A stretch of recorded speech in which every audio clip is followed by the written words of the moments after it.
Day 3 of the cruise, and we're arriving in our first port, Stavanger in Norway. Whilst Stavanger is on the coast, there's a beautiful scenic arrival as Norway comes into view for the first time.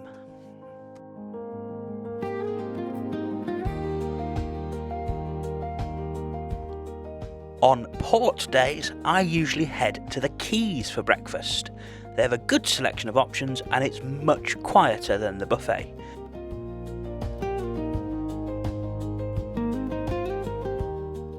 There's also free tea, coffee and fruit juice at breakfast too.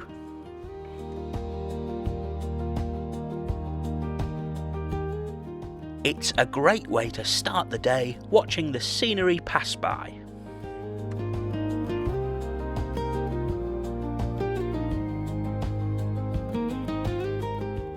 Heading back outside, we were pulling into the harbour in Stavanger.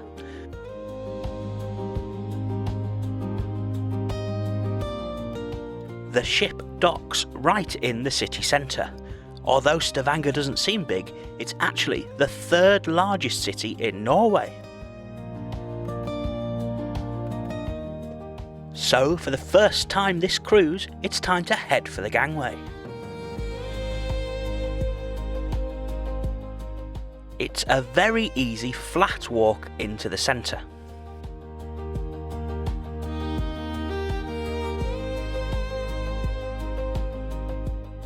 There's some great photo opportunities with the ship as well. The orange building next to the ship is the tourist information, so it's very easy to find. And there are two things Stavanger has in plentiful supply: artwork and souvenir shops. On the harbour front, it's possible to book local tours. Later today, I've booked a cruise to the Lysefjord. Here's a sneak peek. But first, I've time to look around Stavanger. There are other activities available in the harbour as well. There's bus tours and rib boats. It really is a very charming place.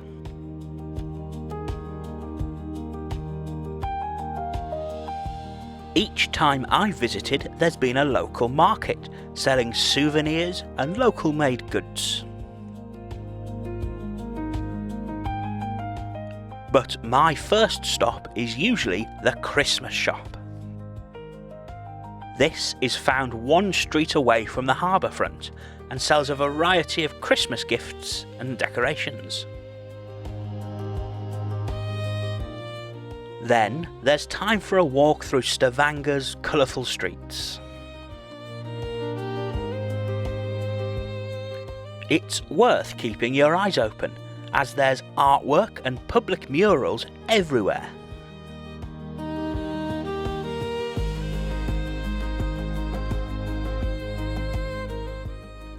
I've been to Stavanger a few times and always find new pieces of art to see.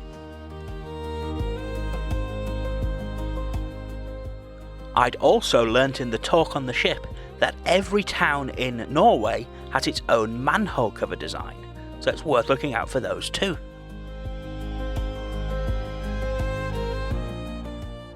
At the heart of Stavanger sits Stavanger Cathedral. This is the oldest cathedral in Norway and recently celebrated its 900th birthday. Now that is a lot of candles. Beside the cathedral is a lovely park with a large lake, the other side of which is Stavanger's train station if you're going further afield.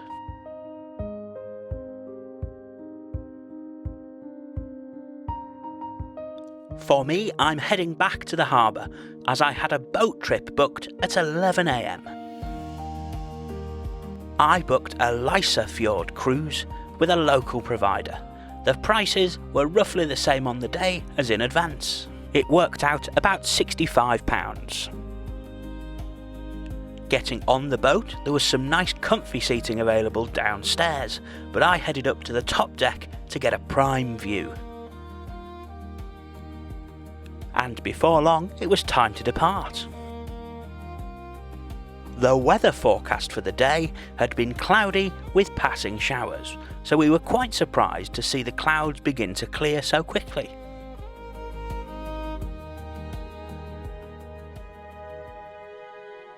And once we'd left the shelter of Stavanger, we were full steam ahead towards the fjords.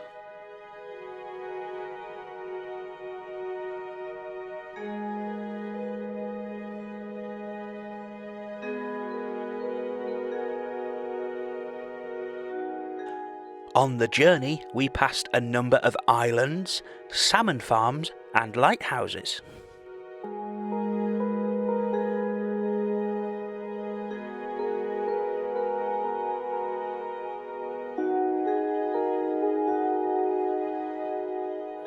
And after half an hour or so, we entered the Lysefjord.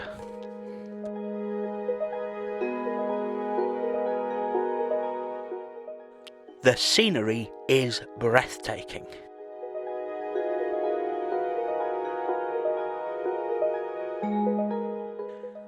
The 25-mile-long Lysefjord is one of Norway's most beautiful fjords. Much of it is flanked by granite cliff faces up to 1,000 metres high.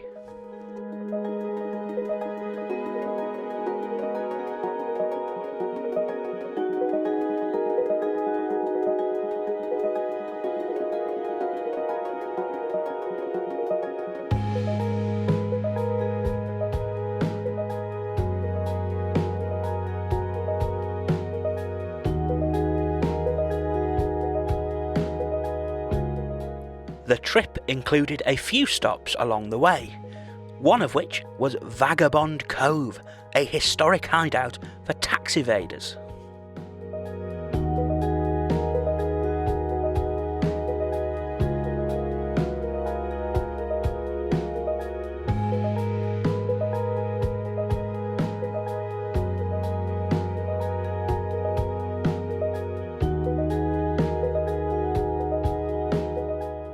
We stopped to see some mountain goats.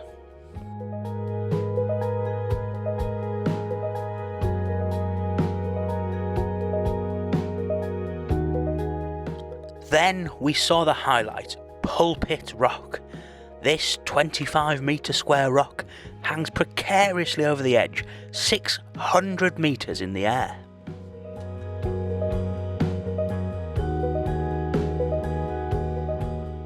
Our final point we reached was Henjarnefossen waterfall. This was truly spectacular, and the boat was such it could drive right up under the water.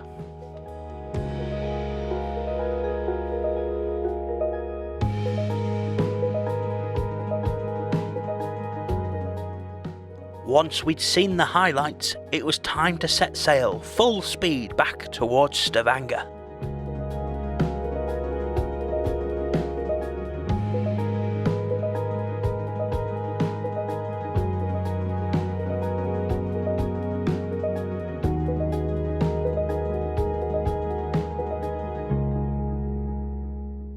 And soon Iona was coming back into sight. This was a fantastic trip. I'd thoroughly recommend it. Heading back towards the ship, we encountered a mighty queue. This did seem to go on for quite a long time, but eventually we were heading back onto the ship, where you go through security each time.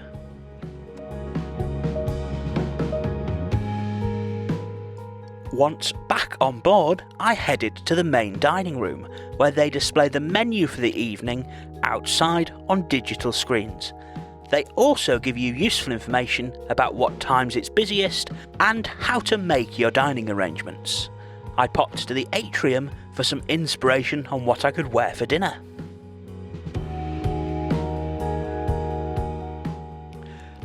But it was time to head up to the open decks, as Iona was due to sail away.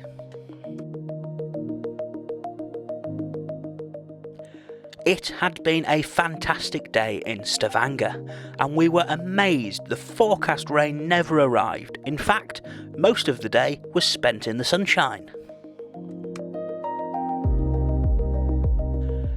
Sailing back out towards the Norwegian coast, there's lots to see along the way.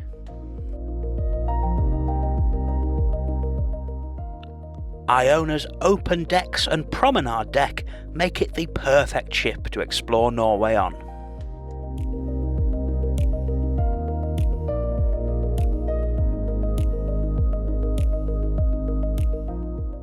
I headed to the Headliners Theatre next, where Matrix Illusions were on board presenting their magic show.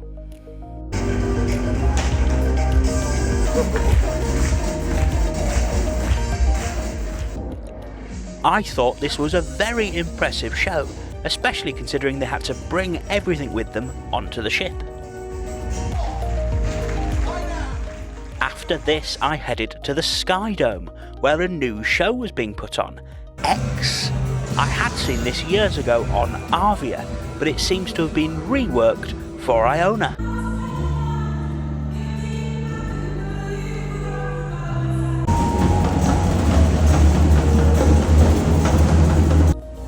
This show was a lot of fun and very energetic. Whilst there wasn't much story, it was certainly easier to follow than some of the older entertainment they used to have in the Sky Dome.